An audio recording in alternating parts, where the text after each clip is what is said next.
Sorry, that was a bit of a long intro. Sorry. My phone was ringing, so I wanted to check it. So, okay. Usually I don't like to have that 30-minute intro, so 30-second intro builds up the suspense of our streams. Okay, what are we going to talk about today? Okay, checking audio, video. Good. I want to get into why we resonate with different songs and to kind of take a different perspective on why, and not the typical perspective on why we look at a song and go, oh, I really like that song. Like that song I really like, or that song, I can feel that song. I can feel the sadness of that person in that song. I can feel all that stuff. So what I want to do is kind of break down, what does that mean? What does it mean when you say, oh, I can feel that song? I can really feel what the artist was doing there. Same thing with actors. You know, certain people we watch and we're like, wow, like they really nailed that scene, whatever that scene is, because they're pulling on that emotion from inside them, right? And you can tell when you see other people act that they're not able to tap into that. They can't tap into that emotion. And we'll hear that stuff, we'll watch that stuff, and we'll say to ourselves, well, I can feel their sadness. I can feel their love. I can feel all that in that song. What we don't really connect in the beginning is that's not because of them. We can feel it because we match that frequency. You know, we match the frequency of what they're projecting out. If it's sadness, if it's a love song, if it's a scene where someone's acting and it is this, you know, a sad scene, we can feel that and it makes us sad. You know, we'll cry with the character, even though we're not technically in the scene. And people say, oh, because I was so wrapped up in the characters. It has nothing to do with anything else but ourselves. You know, we're wrapped up in the characters. We're wrapped up in the whole plot of the story or what's going on in the song from a human perspective. You know, we're really kind of wrapped up in that stuff. But from a energetic perspective, it triggers what we have at the same frequency.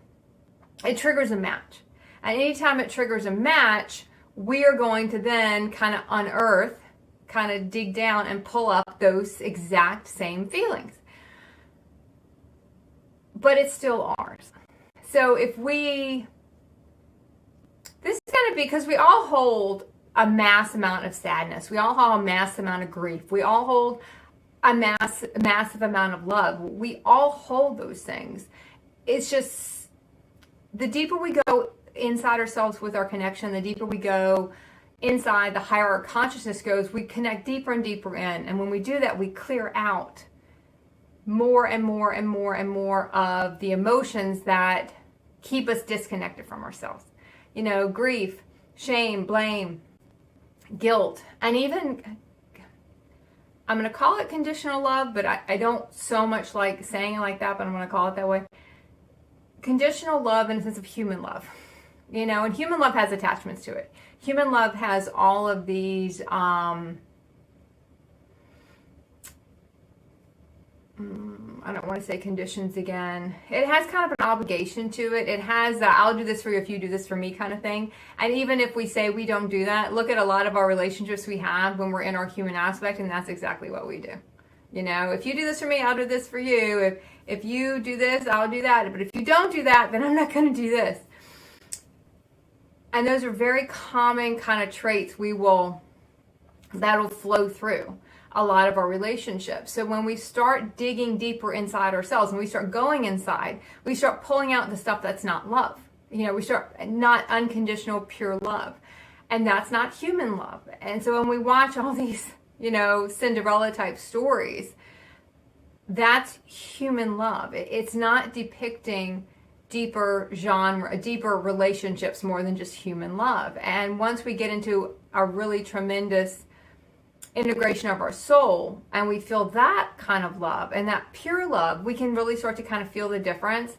That's why I'll say you can't connect with another person deeper than you can then you're connected with yourself. If you're not connected with yourself, you can't connect with someone else. And you can only connect with them as how deeply they're connected with you, with them themselves. So, for example, if you have a really deep connection with yourself and you are looking to have that connection with someone else, but they are not as deeply connected as you are inside, they're going to have a hard time connecting with you on that level, and you're going to feel that. You might be able to connect with them, but they're not going to have that with you, and you're going to feel that disconnect. You're going to feel that kind of non-priority in a sense. You're going to feel like you're giving everything and they're giving nothing because they don't have that connection. So if they don't have that connection, they can't connect with you. I see a lot of people talking about relationships and saying, you know, they're trying, especially even father, daughter, stepfather, stepdaughter, trying to connect with children. And one might be very connected inside and the other one's not, and they can't connect because the other person's not going to be interested in that type of connection because they're so deeply inside themselves with their connection.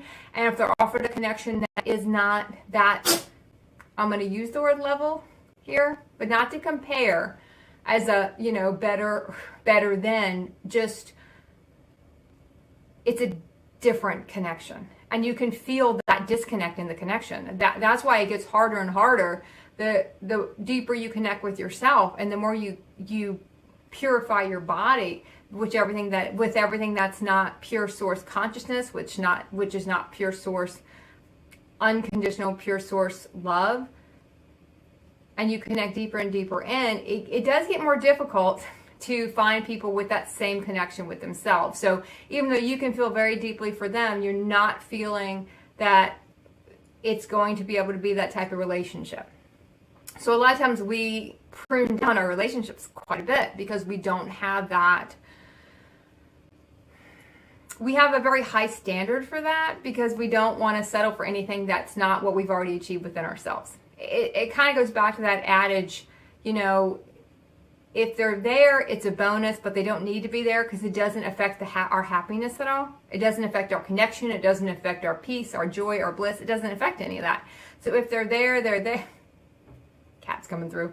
If they're there, they're there. And if they're not, they're not. It doesn't matter. You know, we will never say, oh, without that person, you know, my life's over. I have to have that person to be able to really have a connection. Because deep down we know that's not true. And there is kind of a parallel stream with that when you look at your human connections. And you'll kind of see basically how you can start with one connection when maybe you're 14, 15, you know, and you can see how those connections shifted as your frequency shifted. And people say, oh, I just got more mature. Your frequency changed. So when your frequency changed, you're automatically going to have a different connection with yourself than you do when you're, you know, 15, 16. Because a lot of those years are very much ego driven by our ego, just in the shaping of how we deal with other people, how we deal with peers.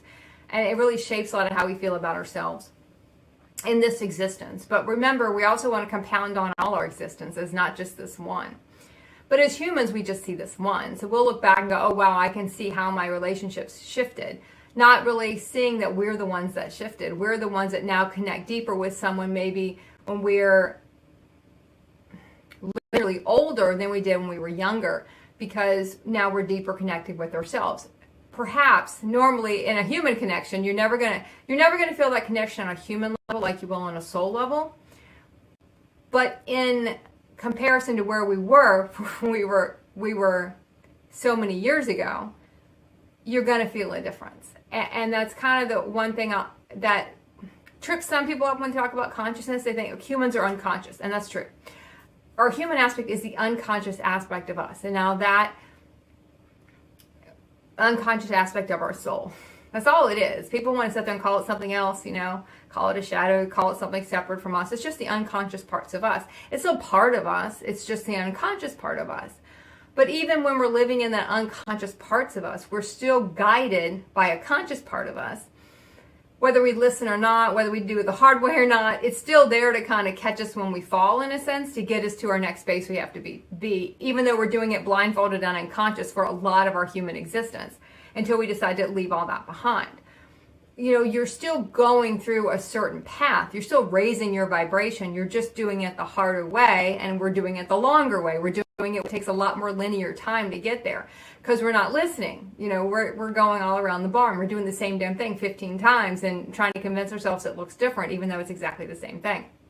And we do that repeatedly. Repeatedly. We just keep going around we keep going around the barn and going around the bend because that's what we do. Now, when we get to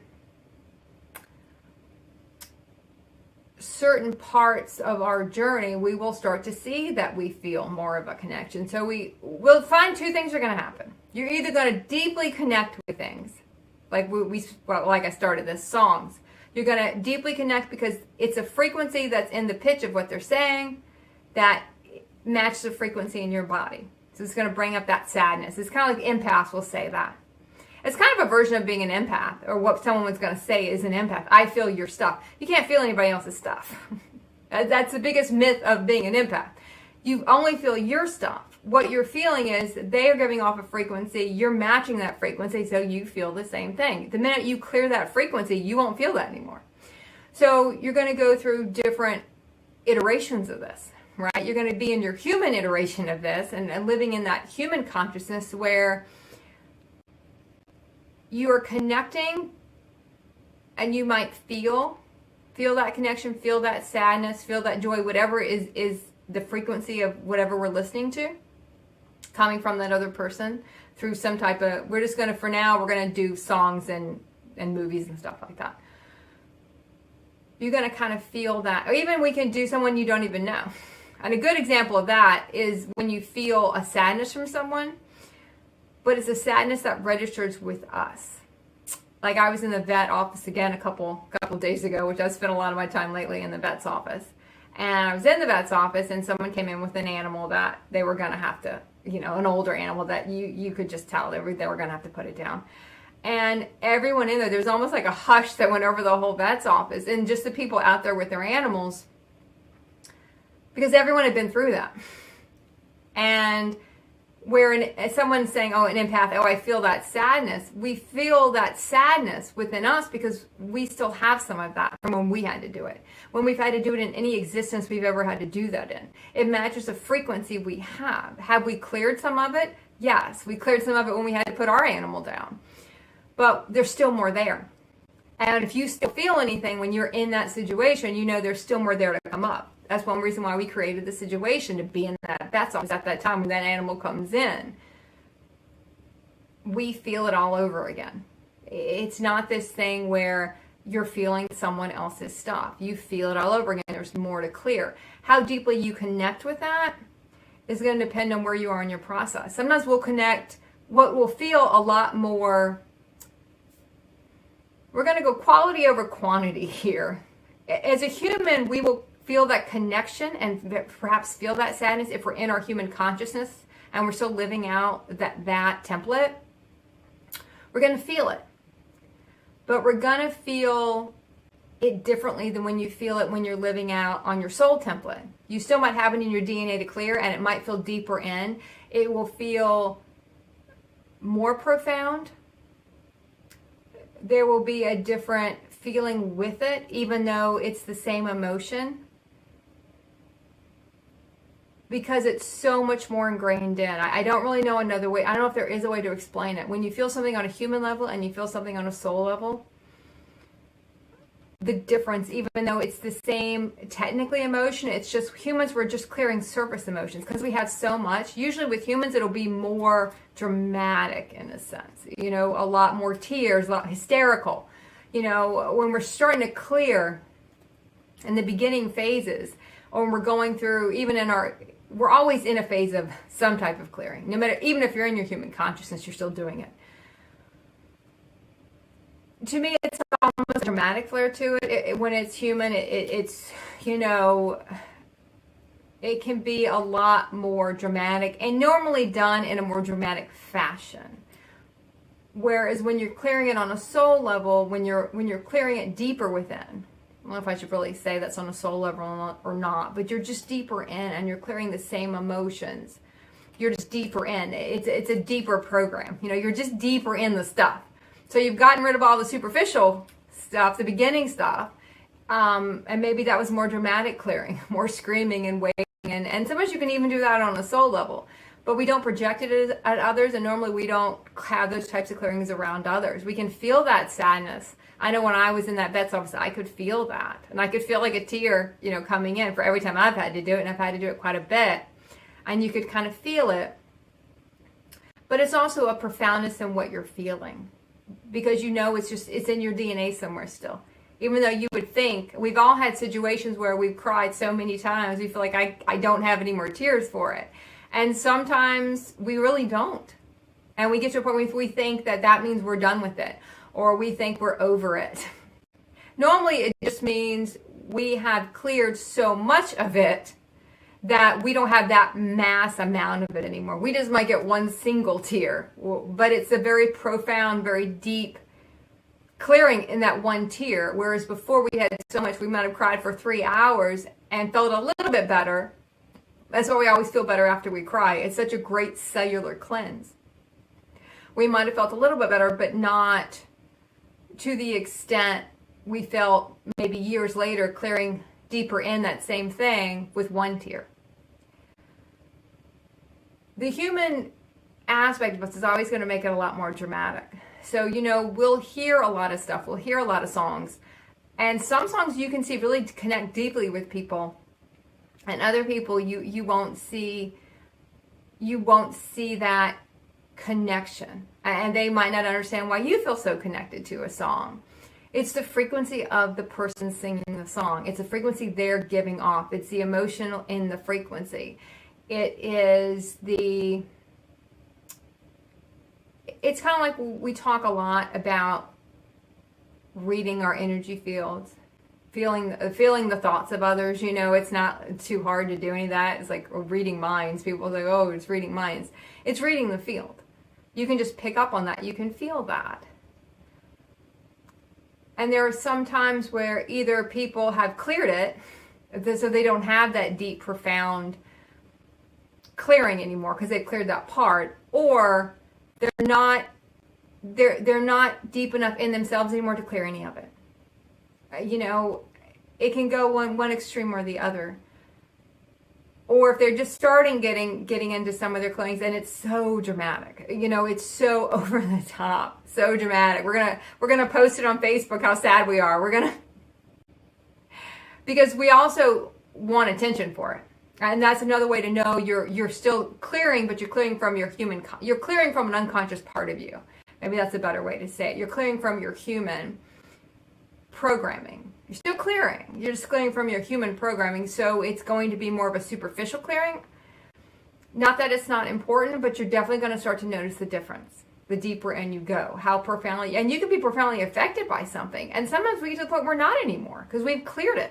I mean, you can watch the saddest thing ever, and everyone else in the theater is crying, and you can't muster a tear. You know, you just look and you're like, I don't have any tear left for that. That, for whatever reason, that doesn't connect with me. That's why you see a lot of people who aren't affected by people dying, but very much affected on any media where an animal dies. Any movie about an animal, everyone wants to know ahead of time, does that animal die? Because if that animal dies, I'm not going to see that movie. So most of even the trailers now, you notice with any of these animal movies, they make it very clear the dog lives to the end, or the cat lives to the end, or whatever lives to the end, so you'll go see it. Because you're not going to go, people don't want to go see it. They don't want to go through that sadness because it's going to bring up that clearing. And a lot of people, they don't want that. We don't want to feel sad. You know, we don't want to feel that. So it's even funny how media, well, our soul will kind of trick us into going to see stuff that isn't supposed to be so sad, but it'll still bring up that clearing. I know, you know, some scenes in movies you wouldn't think you would cry over. I know when I saw, The Force Awakens, and when they killed off Han Solo, I remember crying in the theater for that because it's like, wow, that was my inner child's crying for that one, you know, because I loved Harrison Ford. I still love Harrison Ford. I love that character. So that was a very heartfelt thing, whereas other people in the theater who don't feel that connection, because it's not so much connection to the person, it's connection to anything, any situation you have around those types of feelings, any situation you have. I remember watching that movie when, I remember I went through a really bad relationship, and I went to see the last movie of the Hobbit trilogy. And I remember crying through that whole movie, and it had nothing really to do with the movie. In that sense, it's kind of a different situation. It really nothing to do with the movie. But to this day, I don't want anything to do with that movie. I don't want to go see that movie. I don't want to hear about that movie. I never want to sit through that movie again. Because in that situation, it's kind of a twist on it. It wasn't so much about the medium, but in a way it was. It was something in that movie is going to trigger more and more to come up. Because, no one's in the theater. It's kind of nobody here. I'm kind of by myself. My energy field can really expand out and I can clear. There's a reason why I went. But it wasn't so much the connection with any of the material. I was feeling it anyway, and then it's just going to trigger it harder. So we really want to look at what gets us. What do we not want to go through? What do we not want to go see? Or do we want to know how it ends? And what doesn't get you anymore? And even from a human perspective, we always will talk about why certain things happen to certain segments of the population, because it still gets people. Whereas in your human consciousness, you can become very desensitized. Neither one of those really sound right. You're kind of jaded to violence. Video games will kind of do that. Movies do that. And you get so jaded to it that it doesn't bother you. It's not a thing that really jars people because of all that. So our soul has to figure a different way to get in there. If that's not going to bother you, you can watch a lot of movies where a lot of people get, like a lot of horror movies where people get brutally killed, and that's not going to usually make you cry. That's more going to bring out fear, because there's a fear everyone in the movie theater has a fear. And if your whole fear, it's going to trigger fear, and you're going to release the fear. But you're not sad. It doesn't trigger sadness. Even though someone's dying, that should be sad. But it's not really sad. Because the frequency wasn't sadness there, the frequency was fear. So certain things we sort of stay away from. A lot of people don't go see horror movies because they don't want to feel the fear. They don't want to go see a movie about an animal where the animal might die, because they don't want to feel that, because they've been through, they have felt that enough. They don't want to see that. They don't go to a movie where children are going to die. There's certain things we kind of stay away from because it hits us too hard. But you're going to find there's a time when it doesn't hit you at all. And that can be some of the more disconnected times. And a lot of times we disconnect from the human consciousness for a while because we have to connect up to higher consciousness. We can't stay connected to both at the same time. We leave human consciousness, we connect to higher consciousness. So we're very disconnected from a lot of that. We might not watch the news. We don't really watch anything. We don't really care about any of that stuff anymore. None of it matters to us, because we are trying to connect up to something else. We can't connect up to both. So people might wonder, why do you not do any of the stuff you used to do anymore? You don't enjoy doing any of that stuff anymore. You kind of disappeared. Where did you go? Where did you go? Because you're trying to connect up to something else. And if we stay ingrained in the other, you can't anymore. But we don't want to avoid either. So sometimes we disconnect for a while because we can't really deal with any of the situations going on in certain realities we put ourselves in, So we can't really connect with any of those. So we will sort of back out of those realities. And whether we feel anything else to connect up to in that moment, it might just be media, different people we're listening to that have a higher consciousness material. We're listening to different things to activate our pituitary gland. We're just more into that type of content and not into the other type of content anymore. You're going to notice you're going to ebb and flow about what you can listen to. You can listen to high content, high consciousness material, then you can't, because you're in a clearing, you don't want to listen to it because it makes it worse. You might not want to listen to the human stuff anymore. I have a really tough time. Well, I really don't even listen to it, but when I do listen to it, it feels so, it's like you're watching fake news. You're so disconnected from the human realities that you kind of see them playing out, but it's like you're in a movie watching a newscast in a movie. You know, you can feel the illusion of the whole thing, and you can see why it's happening, why it has to happen, what's in store for everyone, you know, that's going to go through that timeline, for everyone that's going to, you know, kind of persevere through some of this stuff that's going to be happening in a lot of in the human realms going forward. You just can see that, but you don't really have a connection to it anymore. When you see some people who will still have that connection and they're sort of utilizing it for a clearing, you're going to find what you utilize to clear with is going to be different. And it doesn't always have to be a sad, sappy movie. I mean, I did a video 2 years ago on how it doesn't have to be. When they had in the Mandalorian, the end of the Mandalorian season 2, when Luke Skywalker showed up, they had all these people on YouTube, grown men, crying because Luke Skywalker came on the screen. And it was a big heart opener. You know, it was a big release for the men, which is not a population that a lot of higher consciousness materials cater to. You might notice a lot of it's catered toward women. And you see a lot of it very targeted toward women. You know, we got to bring the women through. The women, I do this for the women. Or I've seen so much of, like, this is for women, or femme energy, and it's for the femme energy. I'm like, okay, well, femme energy has nothing to do with the body you're in. There are a lot of males with feminine energy and a lot of females with masculine energy. We have both. You know, you might have a more dominant one, and then eventually you'll get into divine feminine and divine masculine energy, which is more your soul, those aspects playing out through your soul and not through your human aspect. But you very rarely see content that is devoted for consciousness for the men. Even men who do those types of talks tend to attract more women, and they don't attract a lot of men. So men, in a way, kind of have been left behind in that sense. You know, they don't feel opening up is as accepted as it is for females. You know, so you see when you look at consciousness in general, the men are starting to come along, but there's been kind of a delay in the men coming along because there's been so much stuff catered toward women. So anytime I see that, I always think, boy, it's a why so much the women? What about the men? We can't do, you know, we need the men too. We don't just need the women to be more conscious. We need the men to be more conscious also. So when they did, so there's certain things that kind of come about to push people forward.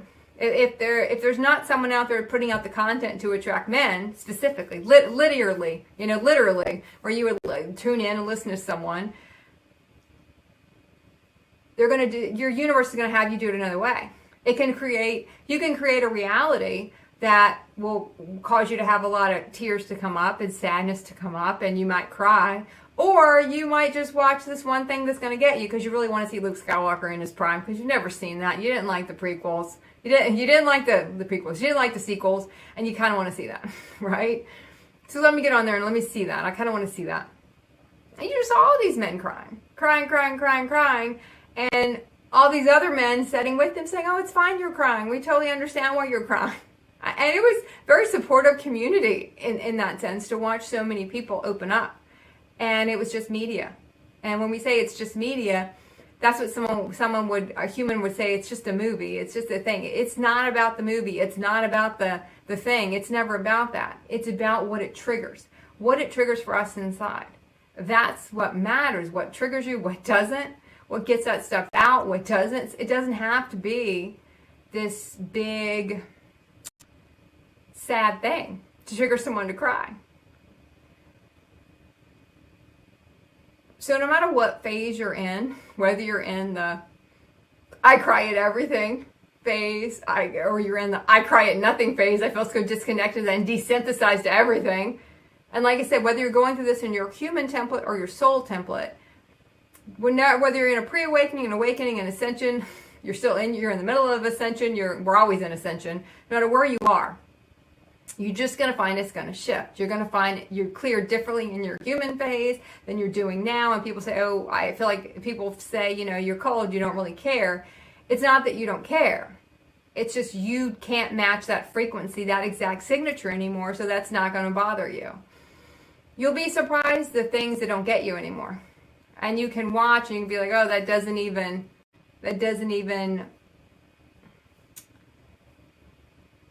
hit me like it used to. And you can even see how media's shifted, because now there's so much CG and everything.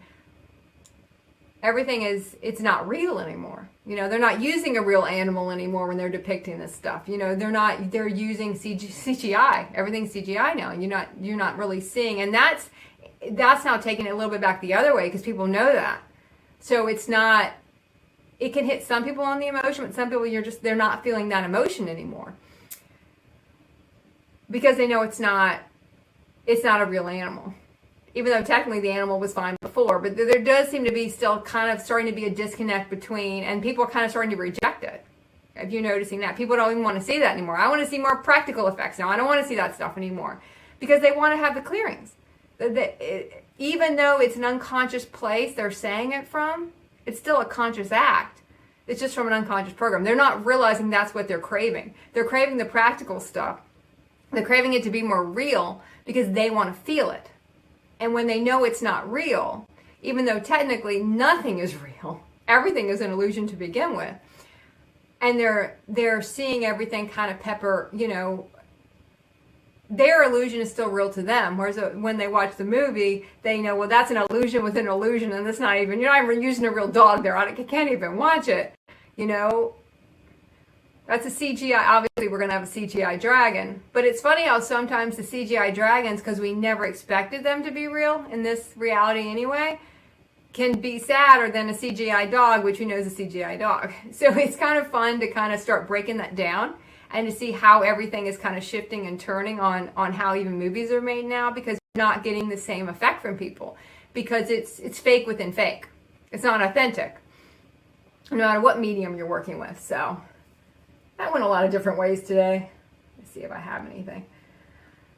Okay, I think that went a lot of different ways today, but I think some of that's kind of fun to explore as we start to see how the collectives are shifting on certain things that collectives are kind of doubling down on, in a sense. You're just starting to see the collective shift. And even in mediums, you can see how it started to shift. When they had movies just started, you know, everything was just black and white. But you didn't have movies. It was just radio. Now you have a TV. Then it was black and white TV. Now it's color TV. You could see how it started to shift to kind of bring people in more, activate people more. And then as they pull away from certain things, how people now want to go back to something that felt more real, felt more authentic. You always will hear that. Authenticity is always going to be what the soul's going to want. It's going to want something to be real. It really doesn't matter what it is, in a sense, as long as there's a realness to that. And there's so much now that's not real, even though, like we said, it's an illusion within an illusion inside of an illusion. So it's kind of like one of the those little Russian dolls where you keep popping on another one. Very similar to that.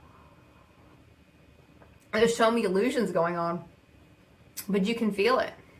And you can feel when you go. That's why a lot of people fuss about, you know, going to movies and they don't care about them. I don't feel anything for them, because everything is so fake within fake. It's hard to really kind of grab onto anything, because it's not triggering anything. People want to be triggered. Now I'm going to say that. I'm going to walk that back a little bit. Your soul's going to try to clear you, okay? It's going to try to clear the emotion, whether you're in, no matter what phase you're in. It doesn't matter. It's always trying to clear something. Now, when you get more into your ascension, farther into that, you can do more energetic clearings than having to go in the human realities. We have to go through the physical reality. We're still clearing. We're just doing it unconsciously. Consciously, when you're in your soul aspects, more going through your ascension and embodying in your aspects, you're going to go through clearings that are on soul level. So you're doing it consciously. You're not doing it unconsciously anymore. You're clearing somewhere your soul can get in there, but you're doing it consciously.